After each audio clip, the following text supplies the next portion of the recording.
welcome back to the Earth Day 2025 virtual stage. Once again, my name is Ingrid, and I'm very, very happy to be here today with Cindy Anderson to talk more about the Engineering for One Planet initiative. For a bit of context, as an engineering educator myself, the Engineering for One Planet framework, which we'll learn more about, has been really instrumental in my own growth as an educator and a researcher. So I'm really, really happy to have the opportunity to share more about what the initiative has been doing. But Cindy, would you like to go ahead and introduce yourself? Sure. Let me just share my screen here. Okay, you can see my screen okay? Yep. Okay. Thank you so much, Ingrid. It's a pleasure to be here to talk about Engineer for One Planet.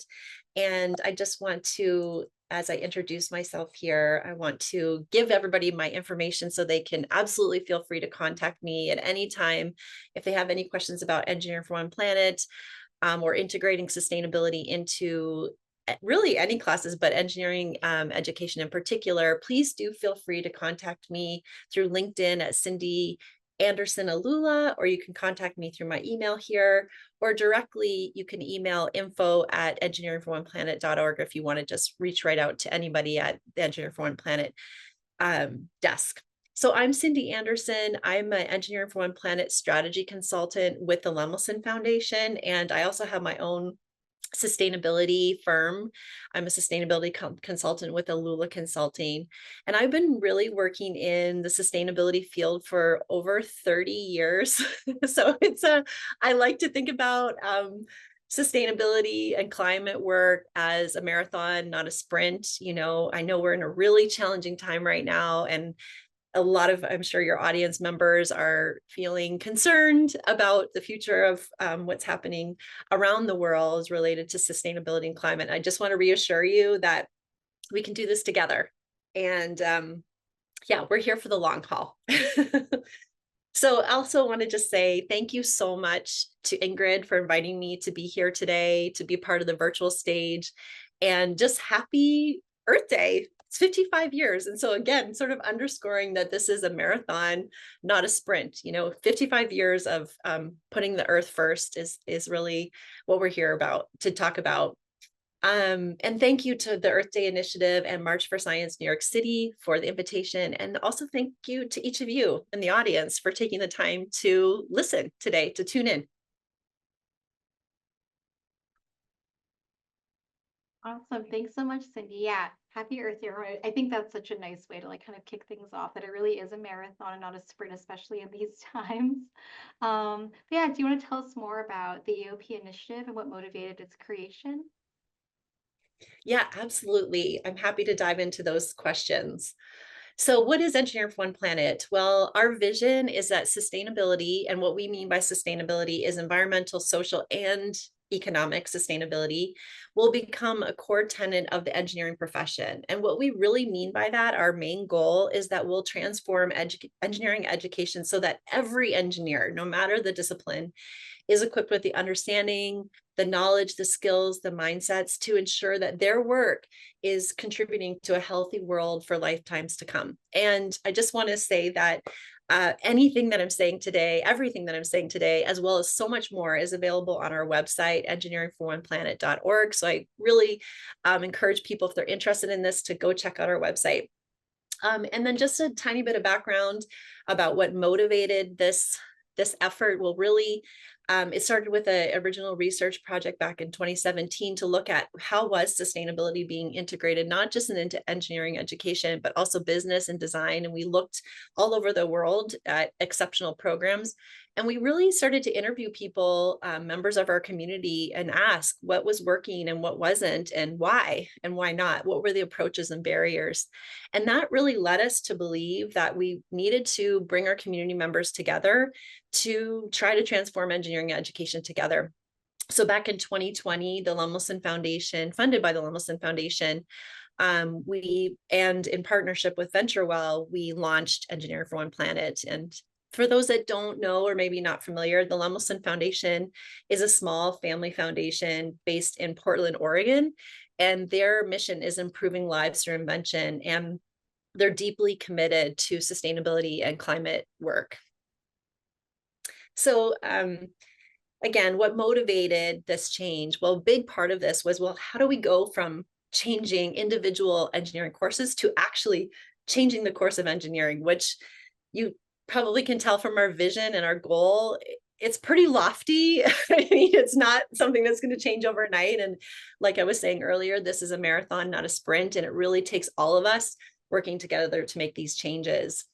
So we recognize now that systems change is absolutely needed for us to really make this a reality. And so that's not just within the academic institutions, so not just the faculty members and the students and the leaders, the deans, the provosts, the presidents, but outside of engineering education, the academic world as well. So that includes industry and alumni and professional associations and the media, all of that. It's all a big system, and all of us, all of these actors have a role to play to making this just systems change.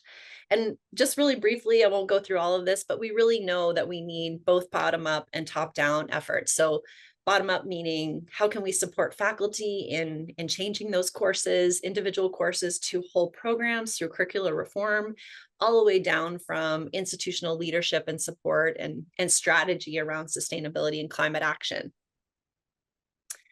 We are using 3 interrelated approaches to try to make the systems change. And we really feel like we are starting to move the needle and gain momentum. But the 3 interrelated approaches we're using is, number 1, to develop and share resources through community feedback and vetting. So we co-create these resources with our community. They're not owned by the Lemelson Foundation. We're just supporting the effort. I'll tell you more about those in a minute. We're also supporting funding for faculty change efforts. So we do that through grants and recognition opportunities and awards. And then we also are trying to activate and support collaboration. And we mostly do that through our EOP Engineer for One Planet network, which is a volunteer action network. Yeah, thanks so much, Cindy. And I really appreciate this as like I mentioned, like as an engineering educator myself, it's so interesting, like kind of the breakdown between we really train our engineering students as researchers and members of industry to be like at the forefront of this cutting edge technology and thinking about climate and all the possibilities when it comes to renewable energy and storage and all these very pressing technical challenges. But our curriculum for a long time, I think, has not been reflective of that. And I think it's to your point, like all the complexity of academia to really be able to speak to the students, speak to what the research needs are, to speak to where industry is at, but really being able to see sustainability not as like a kind of plus or an area of engineering, but really like you said, like a core tenet of sustainability is a real cultural shift. But I agree with like one that is more and more welcome and more faculty and students are recognizing as a challenge, yes, but I think also like a really big opportunity for folks. It's really exciting to see just in like 8 years time how much progress has been made with the initiative. But do you want to tell us more about what that shift is like telling us more about the framework itself? Yeah, absolutely. And I love what you're saying. And you're really touching on some of the early research that we came across through our interviews, and then also what we determined from our lit review and things like that, where one of the major claims we were hearing from faculty is there's not enough room. Our Yeah. classrooms are so full already. There's nothing we can add. We can't add anything else. There's nothing we can take away. We can't add anything. That was one thing. And then the other common refrain was, well, we don't know how to do this. We weren't taught how to design in a sustainable way. So how can we teach our students? And what resources can we use? Like, how do we, we have so much on our plates. How do we find this information? So that's where the EOP framework came in. Our community got together and said, okay, well, what are the things that engineering students need to be exposed to and acquire by the time they graduate in an ideal world? And of course, not every program is going to be able to introduce every single learning outcome to all the students, but it's meant to be, the EOP framework is meant to be an inspirational guide. It's meant to be a tool, something that can be leveraged in a way that they can pick and mix however they want. It's not meant to be prescriptive at all. But it is a vetted menu of core and advanced learning outcomes, student learning outcomes across 9 different topic areas. And the topic areas are really important because that was something our community worked very hard on to decide, like, what are the key topic areas that students need to be exposed to.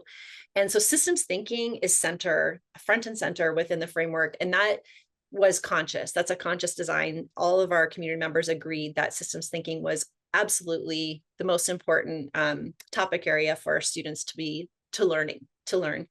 And then there are 7 other topic areas that are focused on sustainability. They're sustainability focused technical skills for students to be exposed to. And then there's 2 other topic areas that are really what we call professional or leadership, or I've heard recently durable skills, Oh, I which like that. Yeah. which I loved. I just heard this very recently, and I'm Yeah. just, oh, I love that, because Mhm. soft skills, I think, has kind of a negative connotation, but in fact, we're hearing from industry that these quote unquote professional leadership durable skills are critically important for students to be graduating and understand how to apply them. And in our case, the 2 topic areas are critical thinking and communication and teamwork.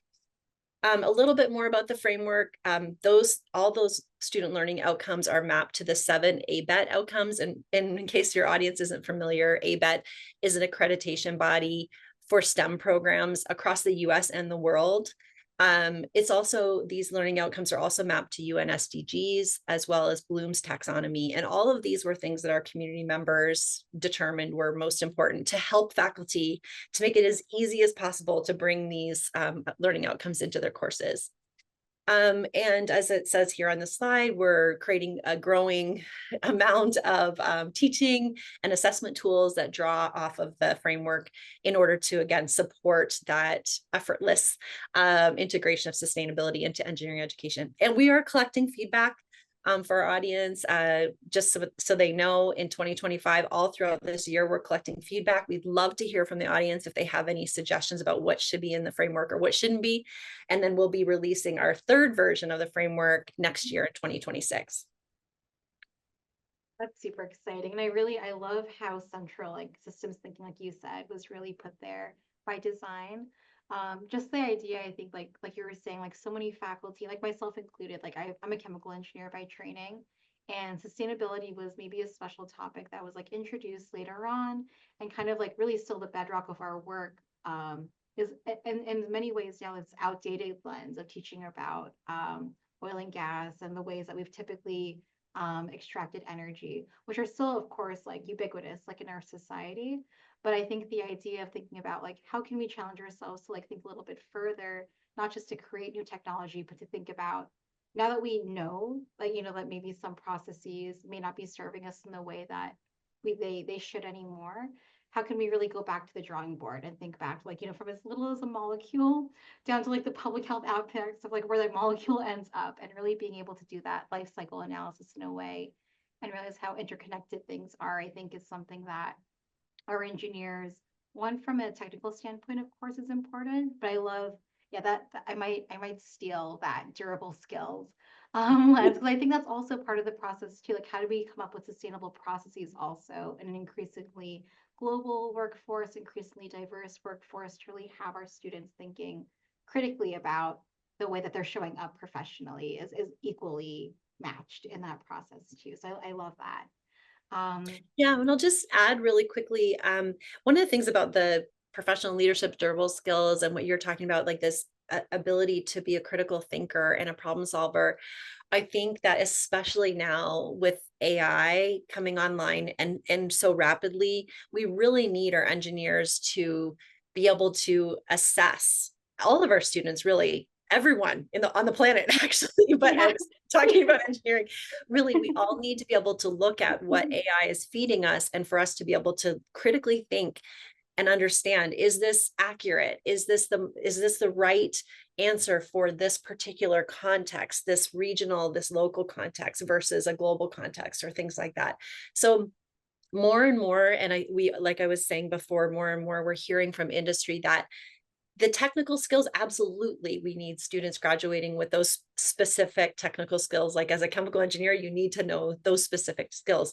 However, what we're hearing from industry is that some of those technical skills they can learn on the It job. can be exactly. Yeah. But learning how to be a critical thinker, learning how to be humble, and learning how to be empathetic, learning how to problem solve, learning how to work on a multidisciplinary team, those things are the things that are really difficult to teach on the job. And they really want to see them have those experiences during their engineering education. Yeah, for sure. One day we'll follow up after this, but I'd love for you to talk to my students because I feel like I can tell them this a ton, but I really feel like yeah, the more that they're able to just practice this and build this and kind of like almost like a mindfulness into their engineering work, the better they'll be at what I think, at executing these technical skills that we're asking them to graduate with. That's right. But do you want to tell us more about what's happened since? What are some outcomes of EOP since it started? Yeah, I have so many stories I could share, and I Okay. know we're really limited on time, but I That's okay. thought I'm I would excited. I can see. I thought what I would just share to start with is since 2020, since the launch of Engineer for One Planet, just kind of some key metrics that we can actually track. So we have a growing community of within the Engineer for One Planet community. It's growing. We have a growing network as well, that Volunteer Action Network. We're at over 100 network members now. And like over 150 people have directly contributed to the framework. And we know after 2025, with this next feedback collection, we'll have even more contributors to the framework, which makes it even better. And then specifically related to our grants and awards, that's where we can really track impact. As I mentioned, I think I mentioned, maybe I haven't yet, all of our materials are available online and available in the Creative Commons. They can be used anyway and by anybody in the public. However, we can't track exactly the impact of all of that, but we can for our grantees. And so we know now that over 36,000 students have been influenced by Engineer for One Planet through over 600 courses, and over 300 faculty have been trained how to use Engineer for One Planet framework. And then this is just a quick snapshot. I think it's always interesting to see things in a visual way. These are the 51 schools that have received some Engineer for One Planet framework, or sorry, Engineer for One Planet funding. And then so this is where I was going to switch and talk a little bit about some of the resources that have been created and demonstrate how we've had different community members contribute to them. So as I just mentioned, everything's free and online in the Creative Commons, meant to be used however you want. So I mentioned the EOP framework already, but we also have 3 companion teaching guides that are available now. The first is a comprehensive guide to teaching core learning outcomes, and in that guide, we provide learning examples of teaching materials, learning exercises for students in the form of videos, question prompts, all these sorts of things. Everything's available for free, but that's in that specific guide. We do that for every single core learning outcome that's identified within the framework. The Quick Start Activity Guide, we've just chosen one core learning outcome from each of those 9 different topic areas and really dive deeply into how to bring that specific core learning outcome into engineering classes. So it might be a 3-minute activity followed by an hour activity, followed by weeks or months activity. And again, all these resources are available for free. And then lastly, the one that I wanted to share about was our 13 step-by-step ideas for integrating sustainability into core engineering courses. And this one was really special because it was co-created by 94 participants at the American Society for Engineering Education conference back in 2023. And really, we were trying to address the need. Many engineering faculty said to us, your resources are great, but what about statics? What about thermodynamics? Like we want examples of how to bring sustainability into those classes, those core engineering classes. So that's what this guide is really trying to do. And again, it was created by faculty for faculty. And then lastly, I wanted to share about this new companion teaching guide that we're about to launch. It's going to be coming out within the next month or so. And again, it was co-created by 27 teaching faculty for faculty. And it ranges from the very basics of sustainability into, kind of ethical dilemmas. For example, there's one that's about like a contemporary trolley problem, like using vehicles that are run by AI, for example. Mm-hmm. And so then other things that we have kind of up our sleeve right now, and going back to our 3 interrelated approaches, our second approach here is support for faculty change efforts. I wanted your audience to know that we have now an award, an ABET Lemelson Innovation and Sustainability Award. The nominations for that are April 20th every year. And it comes with a $10,000 prize, and it's open to beyond engineering programs. It just needs to be an ABET accredited STEM program. And that's for individuals or institutions. We also have our ASEE Engineer for One Planet mini grant program, which was launched in 2022. It comes with just a tiny bit of funding, seed funding, $8,000 only, but really the key and most important and impactful part of it is it comes with mentorship. So every institutional team receives a Engineer for One Planet mentor to help them bring sustainability into specific classes they're working on, and you become part of a community of practice. So our next cohort is starting this summer. The next application period will open in November, so stay tuned for that. And then lastly, I wanted your audience to know about our Dear Colleague letter. We still have funding for this. It's an NSF Lemelson initiative on environmental and social sustainability and engineering education. We just had our first awardees last summer, and we're about to launch some new awardees. It's a rolling deadline, and we strongly encourage people to apply, and even partnerships between institutions to apply for this this funding while it's still there. You know, Lemelson is committed. We just are not sure about what's going to be happening with the National Science Foundation going forward. So get your applications in. And then lastly, as I mentioned before, activating and supporting collaboration. That's really what we're doing through our Engineer for One Planet network. This was founded in 2021 with 40 people, now over 100. And really, it spans the whole engineering system, as I mentioned before. So it has people from different sectors, you know, industry, as well as out at nonprofits and government, people from different regions and disciplines, backgrounds, lived experiences, really to help advance the EOP initiative to make this systemic change. And so these people work together to actively shape the work that we're doing and the work that they want to do. And just sharing a couple of outcomes, some examples of what's been done. There are a number of students that are in the network, and so they've been really active. They just launched a new student planning guide. So that's created by students and recent graduates to help engineering students get prepared about having a sustainability focused career, like help them with their resumes, where they should look for jobs, how they should be prepared mentally for interviews, that sort of thing. We're also just launched a student, or we're about to launch a student ambassador program. And we've had teaching workshops and creation, as I mentioned, of a teaching guide. We have a speakers bureau and now an academic leaders coalition for deans and chairs to really try and see what do they need to make academic changes. Yeah, so should I stop there? There's so much there. This is all honestly really inspiring. And I think I really, again, I know if I said it before, but love this community approach that you've really brought into it, where it's engaging everyone who really is going to interface with the education, whether it's industry folks down the line or folks in academia, faculty, students alike. And I really appreciate, I think, that like sense of ownership that folks are able to feel by contributing and collaborating with the initiative throughout. I think that sense of community is really heartening and really inspiring to see, especially, yeah, given the times that we're currently in. But yeah, do you want to tell us more about, for folks who are at home, there's a lot of information, lots of ways to take action, but how can they connect with EOP going forward? Yeah, absolutely. We would love to hear from you. Get connected with us. Some ways you can take immediate action and get involved with Engineer for One Planet include, you know, of course, downloading and using and sharing all these free online resources that I was already sharing about.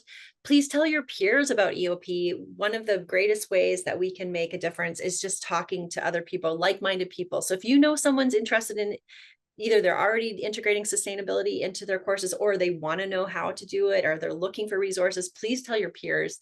And also can be outside of engineering. Lots of people use our resources that are not actually engineering educators. They absolutely take this stuff and modify it for what they need. So we encourage that as well. And then also we invite you to, like I said before, to provide feedback on the framework. We're going to be collecting feedback at least through June 30th. And this QR code will take people to a survey where they can just add, they don't even have to be experts in the framework. They don't have to read the framework. They can just say, Here are my thoughts. engineers need to know X, and they can just add that, and we can do all the cross-referencing and make sure that's in there. And then lastly, we really just want to make sure you don't miss out on future opportunities to engage with us and to potentially receive grant funding or awards or things like that. So we have a quarterly newsletter. This QR code will take you to a sign up page for that. And we don't spam anyone. So it only comes out a few times a year. And then we also are on LinkedIn. So go ahead and find Engineering for One Planet, the page on LinkedIn, and follow us, and then you'll get all the breaking news. And then lastly, as I mentioned at the beginning, the top of this call, please do feel free to reach out to me personally on LinkedIn. I do respond to people. I love to help people. So if you have questions about how to do this in your own classroom, I'm happy to set up quick meetings and to talk through what you're experiencing and point you to the right resources for your particular situation. We're a community, and that the way I really believe the way that we will make change in every way for all the things that are going on in the world, but especially for making systemic change is, and systems level change, is to work together as a community. We can't continue to be working in our own silos or individually just doing our own, your head down. I really think it's about reaching out to our community members and supporting each other. So please reach out. I'm in your community. Thank you much. Thank you so much, Cindy. I really appreciate it. I think that's all the time that we have. Oh, that's okay. I've been asking you questions all throughout. But thank you again and again. This is really inspiring. As an engineer, as an educator, but I think especially just the approach of like what you said, that it's really through cooperation and community that we'll be able to enact change in this way. Thank you again, and happy Earth Day. Yes, thank you so much. Happy Earth Day, everyone. Hopefully I'll see you online. Hi, everyone.